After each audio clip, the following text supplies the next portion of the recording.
আমি তোমার সাথে যেতে পারি, তবে কিন্তু আমার একটা মেয়ে আছে। তাতে আমার কোনো অসুবিধা নেই, আজকে থেকে আমি তোর বাবা। আরে দাদা, তুমি এটা কি করলে? বাচ্চাটাকে কেন নিয়ে এসেছো? চুপ কর তুই, এটা তোর পিসি হবে। আরে দাদাটি কি করলো? 1 বছর পর। বাবা, ভাই হয়েছে। বাবা, আমাকেও দাও না একটু কোলে। ভাই সরে যা তুই এখান থেকে, তুই বড় কোলে নিতে এসেছে। কয়েকদিন পর। ভাই আমার শার্টটা এনে দাও। এই রিয়া, এই শার্টটা গিয়ে তোর বাবাকে দিয়ে আয়। এই যে বাবা। তুই কি আনতে বললো? দাদা, তুমি যে আমাকে মোবাইল কেনার জন্য পয়সা দিতে চেয়েছিলে। আরে হ্যাঁ, বারংবার বলতে হয় নাকি? এই যে তোর পয়সা। এই শুনছো? বাবা, কি এনেছো বাবা আমার জন্য? এই চুপ করে থাক তুই, কতবার তোকে বলতে হবে? আমি তোর নিজের বাবা না? সরে যাচ্ছি এখান থেকে। এই দেখো, বাবুর জন্য একটা কত সুন্দর জামা এনেছি, আজকে পরিয়ে দিও, ঠিক আছে?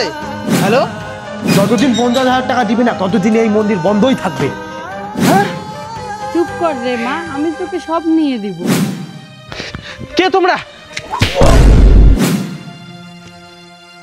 হ্যালো, তোর স্বামীকে যদি বাঁচাতে চাস তাহলে 20 মিনিটের মধ্যে টাকা নিয়ে আয়।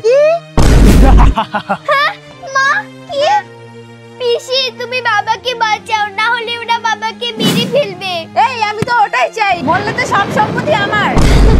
হে ভগবান, তোমার কাছে আমি কিচ্ছু চাই না, তুমি শুধু আমার বাবাকে রক্ষা করো।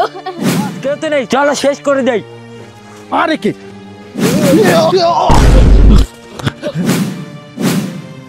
বাবা, মারে তুই আমাকে ক্ষমা করে দিস, তোমার ভালোবাসা আমি বুঝতে পারিনি। দাদা, চুপ করো তুমি, তোমার এটা কেউ না। হ্যাঁ রে, টাকার লোভে তুই অন্ধ হয়ে গেছিস।